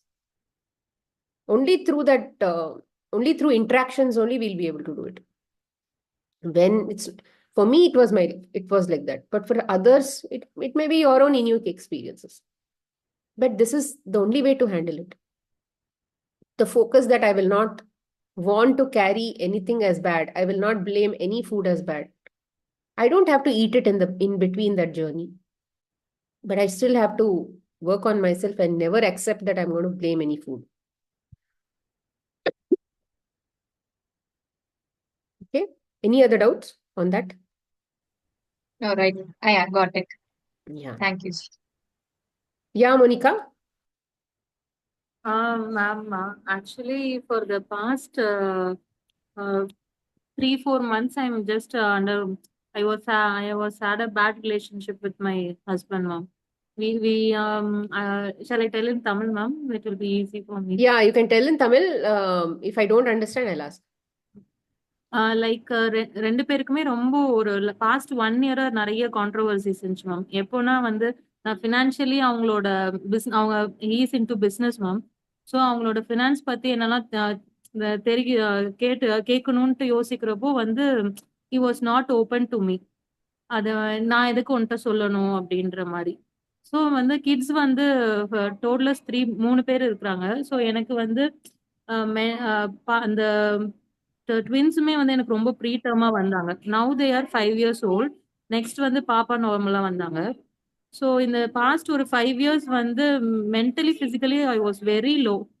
ஆனா வந்து என்ன நான் self improvement பண்ணணும். ஏன்னா because of the kids என்னோட health and இது வந்து நான் ப்ராப்பரா வந்து ஒரு மென்டலி ஸ்ட்ரென்த்தான பர்சனா இருக்கணும் அவங்களுக்குன்றதுனால பாஸ்ட் 1 இயர் வந்து நிறைய செஷன்ஸ் வந்து அட்டன் பண்ணேன். OMW அண்ட் சூரியோதயம் செஷன்ஸ். அது எனக்கு மிகப்பெரிய சேஞ்சஸ் கிடைச்சிருக்குது. இப்ப பாஸ்ட் 1 இயர் வந்து எனக்கு ஒரு இந்த ஃபினான்ஷியலி வந்து நம்ம ஸ்டேபிளா இருக்கணும்னு யோசிக்கிறப்போ பாஸ்ட் 1 இயர் வந்து அவர் கூட வந்து ப்ராப்பர் ரிலேஷன்ஷிப் இல்ல. எனி டைம் வந்து அவர் வந்து he was into trading ma'am, share trading. Okay, அதுல கம்ப்ளீட் அடிக்ஷன்ல இருந்திருக்காரு. என்னால தெரியல. ஆனா அது வந்து ரொம்ப பர்சனல் விஷயத்துல வந்து ஆனா கிட்ஸ வந்து டேக் கேர் பண்றது, மத்த விஷயங்கள் எனக்கு பண்றது எல்லாமே ஹி வாஸ் ஓகே. அது வந்து என்ன பிரச்சனையும் இல்லை. ஆனா பெருசா வந்து கான்வர்சேஷன்ஸ் நம்ம ஃபியூச்சர் பத்தி டிஸ்கஸ் பண்றது. ஸோ எனக்கு வந்து கொஞ்சம் மார்னிங் ரொட்டீன் அந்த மார்னிங் சீக்கிரமா இருந்து நம்மளோட அந்த ப்ராக்டிசஸ்ல ஒரு ஃப்ளோல வரணும்ட்டு யோசிக்கிறப்ப நீ உனக்கு வேணா நீ பண்ணிக்கோ, எனக்கு வந்து அது ப்ராப்ளம் இல்ல, நான் எனக்குன்னு தனியா ஒரு ட்ராக் இருக்கு, ஸோ நான் அதுதான் நான் ஃபோக்கஸ் பண்ணுவேன்ற மாதிரி அந்த மாதிரி ஒரு இதுல இருந்தாங்க.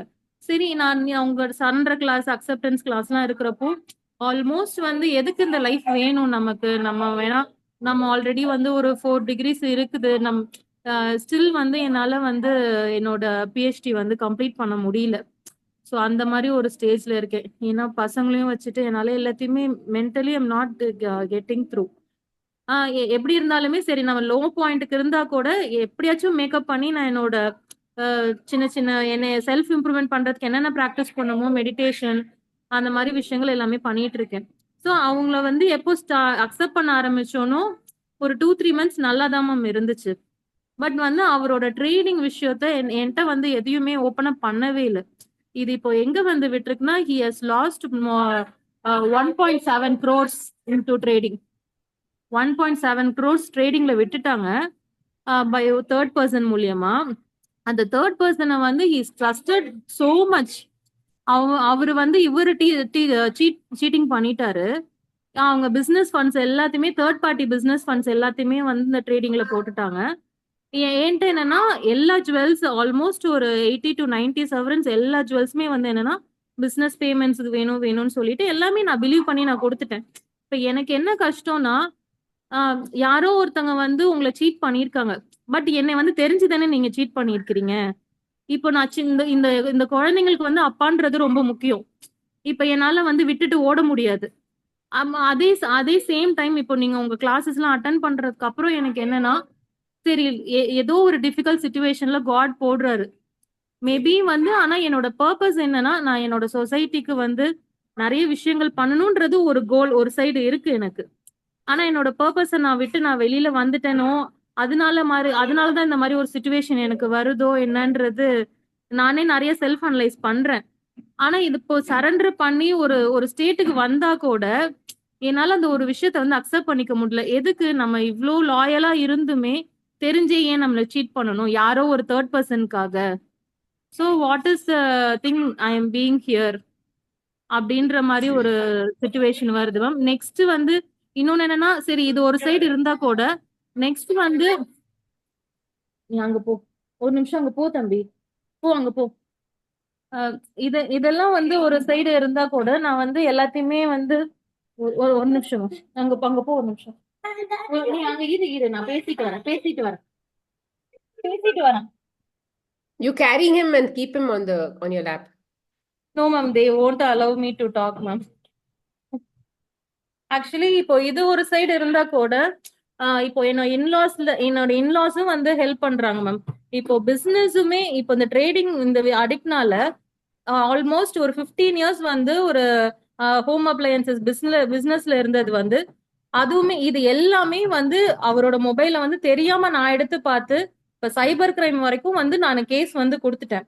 இப்பயுமே அவர் என்ன பிலீவ் பண்றாருன்னா நீ வந்து மணி வந்து எனக்கு வந்திருக்கும் இப்போ நீ தான் அந்த இன்டரப்ட் பண்ணிட்ட. எனக்கு என்ன ஃபியர்னா நடக்கிற எல்லா விஷயமுமே இன்னும் அவர் வந்து 2 crores கூட வந்து மேபி வெளியில இருந்து ஃபண்ட்ஸ் வாங்கி கூட அவர் போட்டிருப்பாரு. எனக்கு இது எப்போ ரொம்ப அந்த பயம் வந்துச்சோ அந்த பேமெண்ட்ஸ் அவங்கள்ட்ட இருந்து ஒரு சிங்கிள் பேமெண்ட் கூட வரல பாஸ்ட் 6 monthsல. இந்த எந்த விஷயமே எனக்கு தெரியக்கூடாதுன்னு மொபைல் பாஸ்வேர்டு எல்லாமே மாத்திட்டாங்க. ஆனாலும் வந்து எனக்கு இந்த ஒரு விஷயத்த தவிர மற்றது எல்லாத்துலயுமே ஹி வாஸ் வெரி பாசிட்டிவ். அதனால வந்து இந்த ஒரு விஷயத்தினால நம்ம வந்து தூக்கி போட்டுட்டு அப்படி போக கூடாதுன்றதுல நான் வந்து கிராட்டிடியூட் எழுதுறது சரண்டர் பண்றது எல்லாமே பண்ணிட்டு இருந்தேன். அதுவுமே வந்து எனக்கு நல்ல விஷயம் தான் எனக்கு கொடுத்துருக்கு. ஏன்னா இவ்வளோ பெரிய விஷயத்த முன்னாடியே நான் வந்து பார்த்து இப்போ என்னன்னா பிசினஸையும் ஹோல்டு பண்றதுக்கு இப்போ என்னோட ரிலேட்டிவ்ஸ் எல்லாமே வந்து ஃபண்ட்ஸ் போட்டு இப்போ வந்து பிசினஸ் கொஞ்சம் ஸ்டார்ட் பண்றதுக்கு வந்து ரெடி பண்ணிட்டாங்க ஷாப்பை. இப்போ ஆல்மோஸ்ட் ஒரு 2 weeks தாண்டி இருந்தா கூட I would have lost him also and also the business. So அந்த ஸ்டேஜ்ல வந்து இதை வந்து ஹேண்டில் பண்ணாலும் கூட அந்த ப்ரெஷர் வந்து என்னால ஐ கான்ட் கண்ட்ரோல் மேம். எனக்கு என்னன்னா ஏன் வந்து இப்படி ஒரு இக்கட்டான ஒரு சூழ்நிலை வந்து ஒவ்வொரு டைமும் ஒரு ஒரு இந்த மாதிரி ஒரு சுச்சுவேஷன் நான் ஃபேஸ் பண்ற மாதிரி இருக்கு. ஏன்னா அது 5 years பிஃபோர் வந்து சேம் ஒரு ரொம்ப கிரிட்டிக்கலான சுச்சுவேஷன்ல 5.5 monthsல வந்து தேவர் ஆக்சுவலா வந்து 1.5 centimeterல வந்து டைலேட் ஆயிடுச்சு cervical length. Within few hours delivery ஆயிடும்ன்ற கண்டிஷன். ஆனாலுமே வந்து நான் எவ்ரி டைம் போன ப்ரேயர் கிராட்டிடியூட் பண்றது எல்லாமே நான் பாசிட்டிவ் திங்ஸ் எல்லாமே பண்ணிட்டு இருந்தேன். அந்த விஷயமும் என்னவோ அதுக்கப்புறம் நான் போய் ஒரு 2 months வந்து பை காட்ஸ் கிரேஸ் வந்து ப்ரீட்டமா வந்தாங்க. But they are very fine healthy no. அதுக்கப்புறம் என்னோட அஃபர்மேஷன்ஸ் எப்படியுமே நார்மலா ஒரு சைல்டு வேணும்னு போடுற affirmations then within a year வந்து நெக்ஸ்ட் வந்து கேர்ள் சைல்டு வந்து நார்மலாவே வந்துட்டாங்க. ஸோ எனக்கு என்னன்னா ஒரு சின்ன சின்ன நார்மலா ஹேப்பனிங்ஸ் கூட எனக்கு வந்து பெரிய ஸ்ட்ரகிளா இருக்கு மேம் லைஃப்ல. ஈவன் தோ அத அத நான் கிராஸ் பண்ணி வந்துட்டா கூட There is என்னால always a வந்து hope that வந்து ஹேண்டில் பண்ண முடியல. why this is happening, because our natural state is what the soul state is. See, what do you expect in your husband when he tells you, let's say he tells you all your he shares all the financial information with you, you'll be happy. When your children are healthy, you'll be happy. If nobody is cheating you or everybody is loyal with you, you'll be happy. So everywhere you're only looking for happiness, no permanent happiness. But are you getting any permanent happiness in any of these things? No. The only permanent happiness is at a soul level, enlightenment. When you realize that you are a soul, only then you'll be permanently happy. Whether somebody is cheating you, whether your husband is telling financial information, whether your children are happy or no, if you are enlightened, you will be happy. Not just enlightenment. Let's say on the path to that journey itself, you will be happy. No ma'am actually வந்து அது எப்படின்னா one side வந்து like I am feeling like ஏதோ strong நடக்கிற மாதிரி இருக்கு. இன்னொரு side வந்து ஐ எம் வெரி பீஸ்ஃபுல். இந்த எமோஷன்ஸ் வந்து 2 days இப்படியும் இருக்கு, 2 days அப்படியும் இருக்கு. எனக்கு I'm telling that only. See, the expectation is that it should continue. That happiness should continue. So when you'll also be in fear. Array, I'm also happy. I'm comfortable now. What if some other new challenge comes? And when that challenge comes, there is always a resistance. Ayo, I don't want to go through this. What should I do? This is happening. That is happening. So what I'm saying is, become comfortable to jump from one challenge to another challenge is what I'm saying. Become comfortable. You've already handled 2-3 challenges now. Let's say childbirth challenges, or isn't God giving you ideas to go through that? That is only what you need to be grateful for. He did not say, I'm not going to bring challenges. See, God is not giving challenges. Like I said, that karmic pattern that we have, no, where we both sides of the equation, we have only got ourselves into these problems. We have only created these situations for ourselves to balance it out. Because the soul knows it wants a wholesome experience.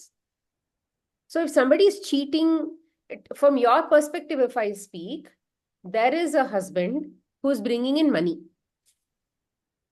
Sometimes that source of money is shaking. Sometimes that source of money is sort of stable. Irrespective of whatever happens in his life, I would say that you just focus on what you have. Do I have food for eating? Do I have shelter? So find reasons to be grateful in what you have only. But when we think that husband should tell me all these things and all that, it is based on the belief that in this relationship, this is how it has to be. But he's not giving you that information, no? If he had the awareness to give you that information, he would have given you the information. Why is he not giving you? Because what he is reflecting is a state where he is not giving that information. So irrespective of whatever that is, you believe that I am seeing what I am. I will only work on myself. And the part of working on myself is jumping from one challenge to another challenge, because each challenge is going to clean you up, is going to spiritually activate you. Let it be, no? That is how we will get better and better. Everybody who has gone to a point, like what did I tell in few of the classes? I've told that every single time you release the beliefs and you make that emotion, or that you accept an emotion that is within you, fear or whatever it is, you are getting enlightened in installments. So every challenge is going to show you where your obstacle is, and every challenge is going to actually make you better if you work on the process properly. Otherwise, it will keep repeating. So knowledge is coming now to help you. Sometimes you may be successful, sometimes you may not be successful. When will you constantly be successful? If you practiced it enough. How will you practice it enough? When the awareness is there to practice. When the willingness is there to sit and practice. Okay. So that will come over a period of time. It will come. Let us not be in hurry in this journey, because if you are in a hurry, it is like let's say some MLAs get MBBS seats for their children. They'll get MBBS degree and they'll become doctors. Now they have a doctor's degree, but do they have knowledge of a doctor? That is what we are doing. Don't be in a hurry to skip all these things, because the journey is far more important than the destination.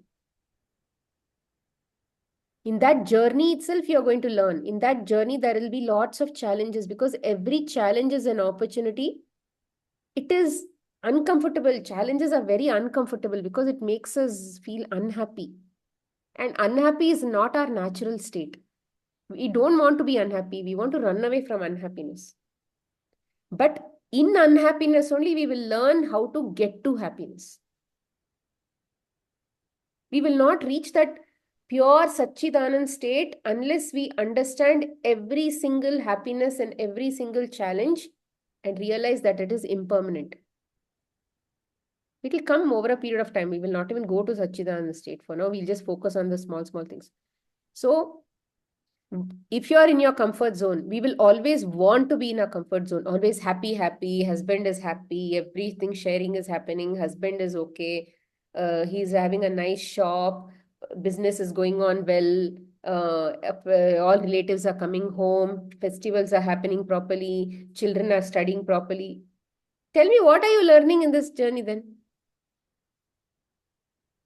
You will be born one day, you will die one day. What did you take away from this journey? Nothing. I cooked, I ate. Somebody came to our house, we cooked vada, nothing. More than that, nothing you would have learned.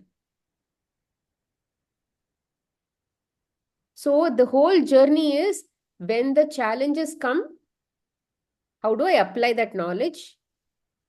So make Project Monica the priority of your life. Work on your project.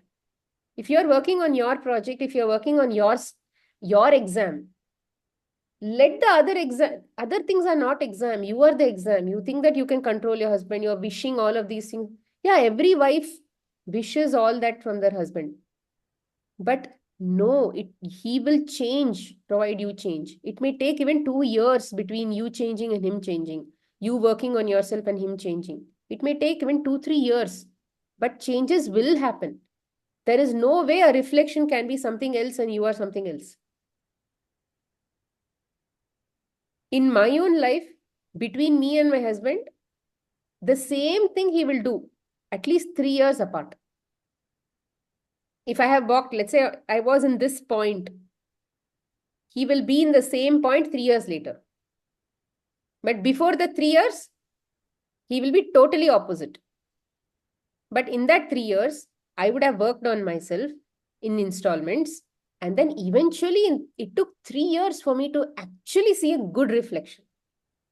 Before that, small things I would see. But it is not very big enough for me to actually conclude that he has changed. It is not big enough. But it will be changing. I may not be even happy or satisfied with his changes. But still, he'll be changing. Because I am focusing on myself. Whether we like them, whether we don't like them, we still have to work on ourselves. Okay. You have to work on yourself. You have to keep putting that positivity inside you. You have to believe that every challenge is an opportunity and not get tired. You should never get tired. It's like a war. You should never.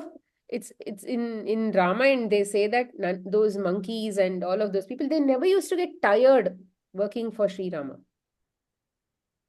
They would never get tired being in the battle with him. They have walked all the way from Kishkinda to Lanka. Walked. Imagine.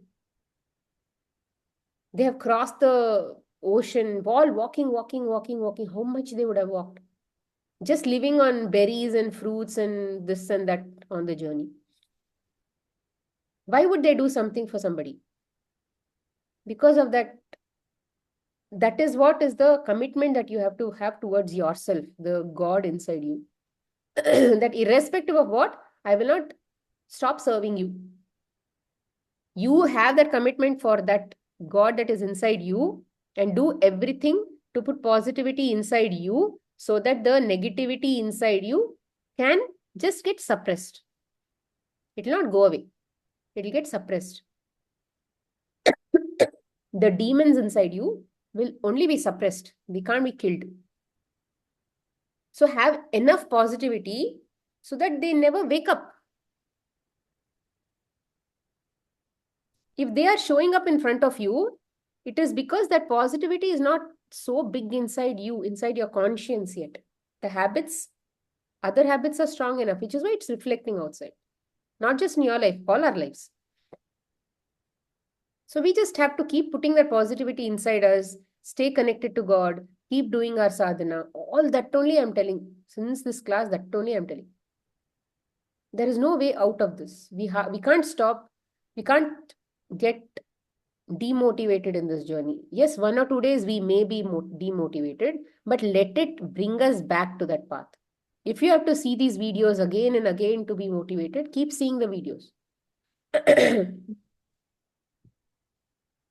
And why we have such a husband, why we have such issues in our life is not wrong. It is meant to be like that as per your soul plan. And when it comes to money, money is an energy. Money is that energy. It is like a river. It will just flow where it has to go. And when you feel abundant with money, if you don't have stories about somebody is a cheater, they took my money. If it was your money, you would carry it with you, right? To your grave. It's not your money. You are just a keeper of that money. Today, you are keeping that money. Tomorrow, somebody else is keeping that money. Whether money is with you or whether money is not with you, you should still be grateful, because gratitude is what you're learning from this journey. So be always feeling abundant about money. Financial issues will come. And if when we say they are addicted, no, that is also something that we need to understand. Aren't you addicted to so many other things? You can reflect that in your life. What are you addicted to? I'm sure you're addicted to something or the other. When I was blaming my husband that he's addicted to PlayStation, I realized I was also addicted to WhatsApp. I was thinking, oh no, WhatsApp, I see it only to support my clients. It's a good cause. It's for a good cause. I'm not chatting, gossiping and all that with other people. I'm supporting my clients. Isn't that a good cause? Isn't that I should like say, oh, what you're doing is addiction, but what I'm doing is not addiction. But at a soul level, what I'm doing is also addiction only, right? There's constant feeling of constant going back to what somebody is saying. What is somebody saying on this topic? What is somebody doing on this? That is also addiction only.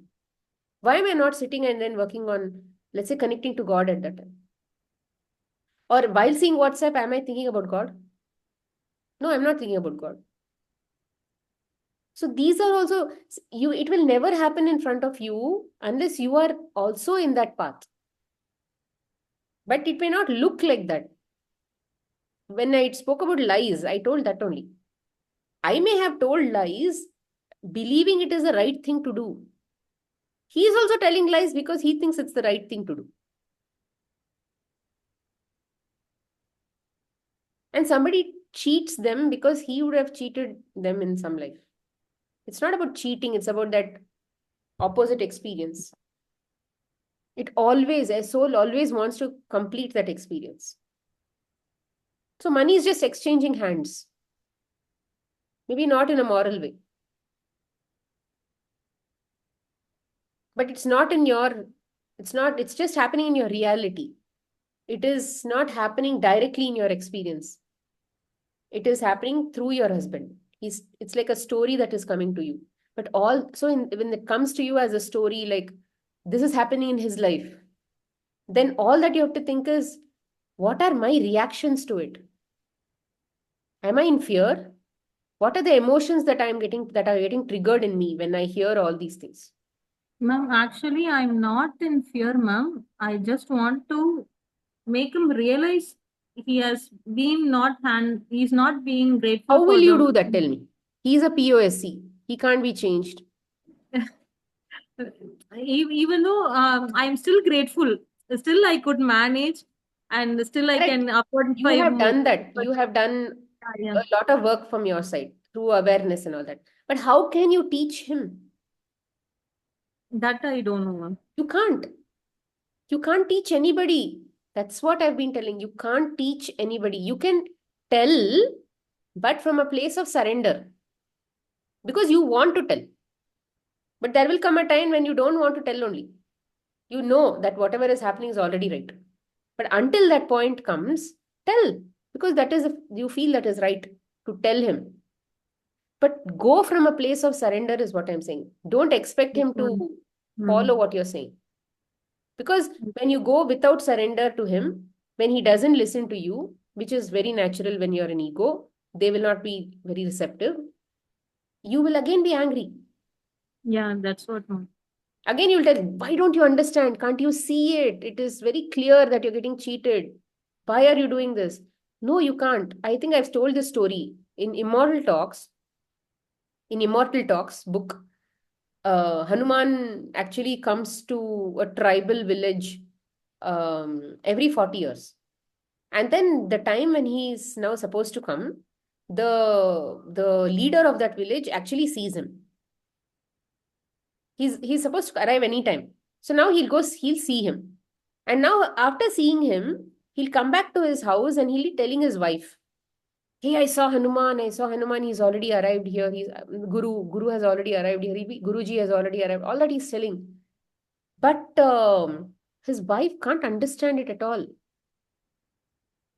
She's speaking some other sentence. He's speaking some other sentence.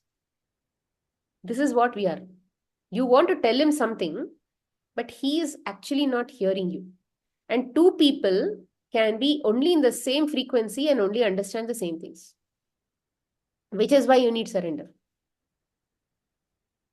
You cannot get through to another person unless you are in a very open-minded state, which is when you're connected to the God inside them. If you are in your own ego, they are in their own ego, it will not work at all.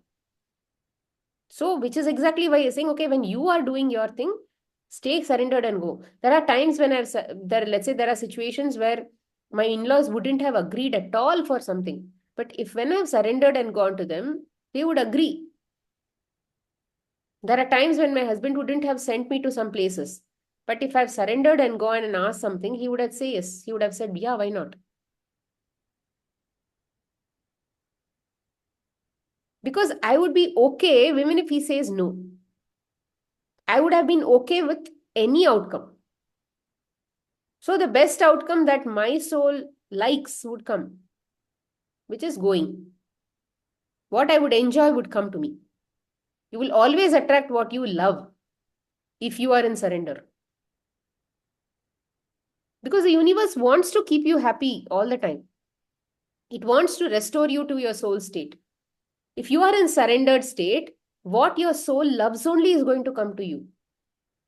So for that, you have to be practicing this art of surrender. For that, you need to be committed to the God inside you, to be surrendered to the God inside you. To be willing to let go of your ego's likes and dislikes and expectations. When the ego is zero, only then you're fully surrendered. So don't leave room for ego. When ego wants preferences, I want this only, I want that only, then just say, I'm not going to support that. I'm going to be okay for anything. So we have to practice surrender. All of this is very new to us, which is why we have to practice.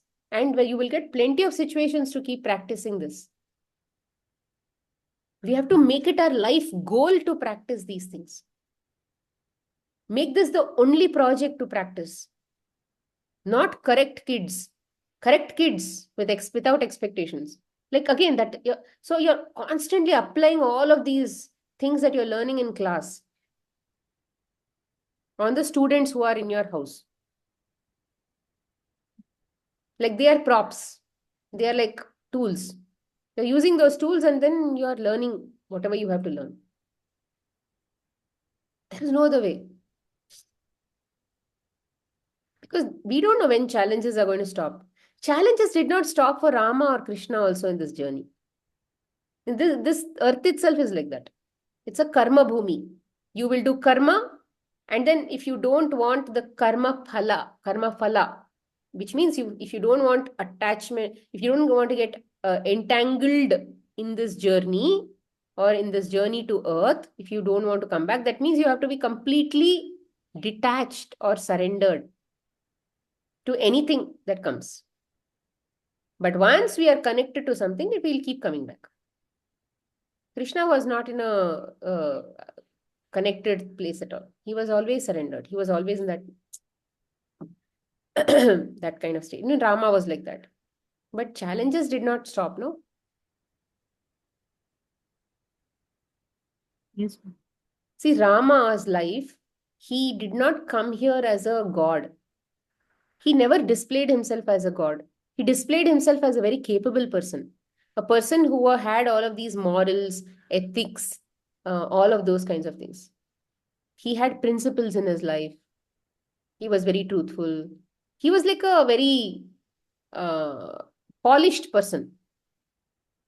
So what he's trying to show is if you are walking the path and being a polished person, a very stable kind of person, then you will actually attract positive things in your life, even if challenges keep coming.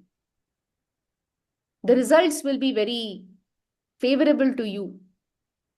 Again, every step challenge will come, results will be favorable to you. Challenge will come, results will be favorable to you. Challenge will come, results will be favorable. Until the end.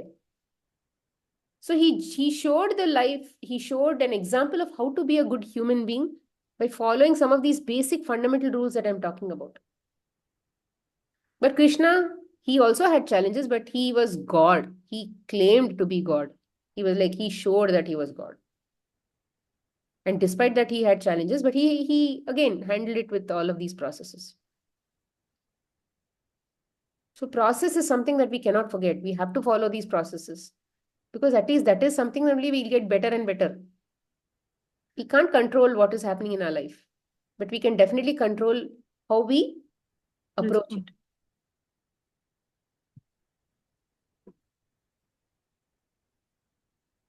So we have to change our perspective for the experiences to get better. Experiences will never change.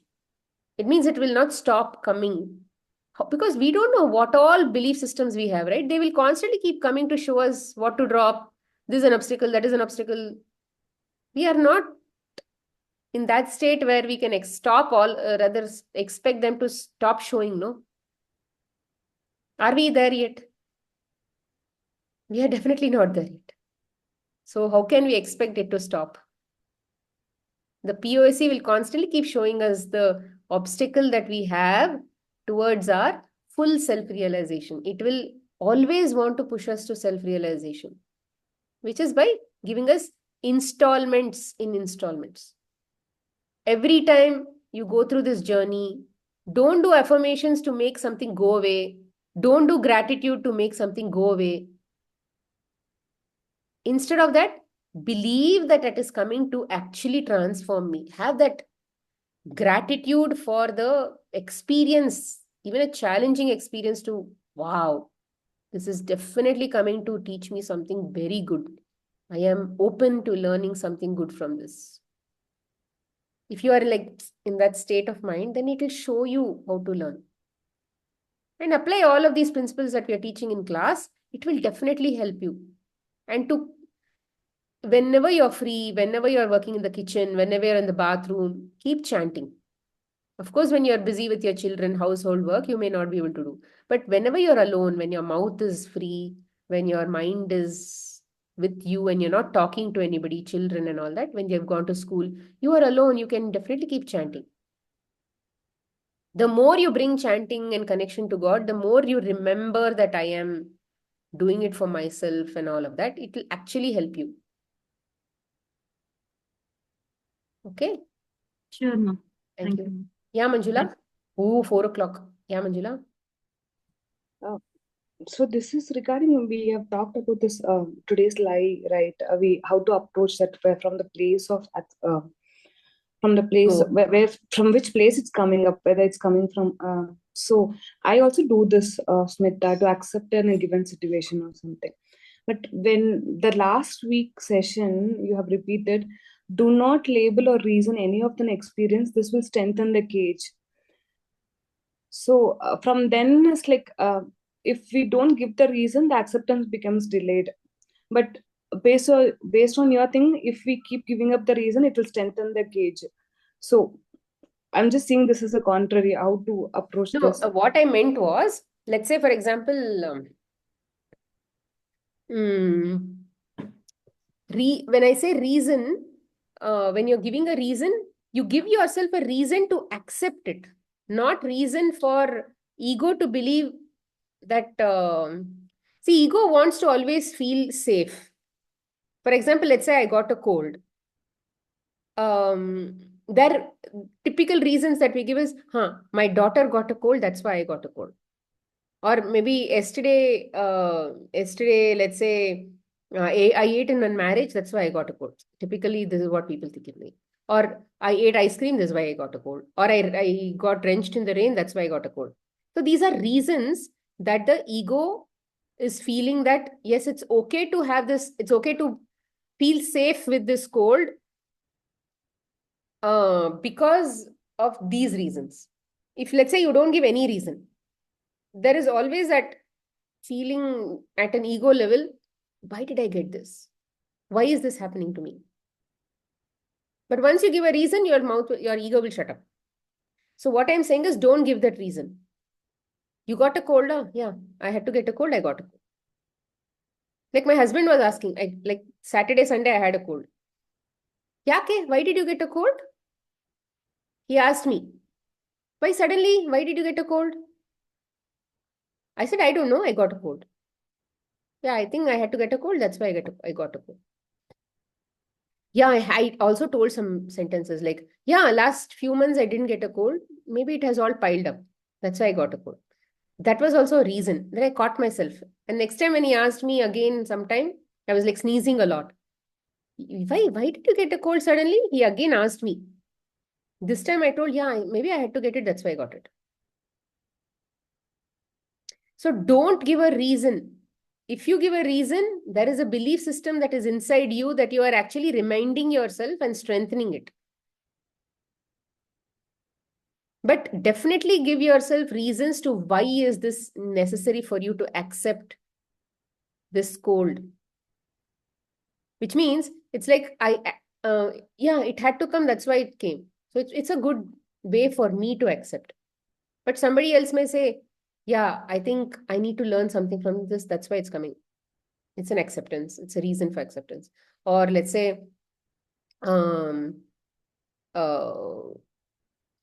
what could be the other reasons? I have to accept it because God sent it. Maybe for some people, it's a good reason for accepting. So this is going to be becoming tricky, Smita, not to feed the ego, but just to make myself accept it. What naturally comes to you is coming from your belief system. So it's like, I don't know if you're, once we discuss examples, I think it will come clear. If you have any such examples, here I'm not able to, here I'm seeing that I'm giving a reason. Is this coming from here? No, this lying is a very good example. It's like I do does this.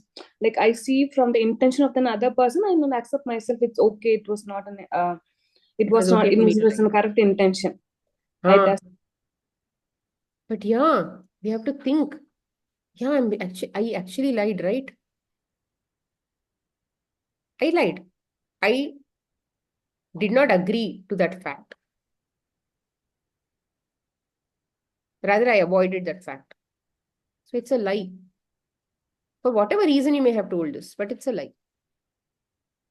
So these, we have to, you are actually trying to justify an experience.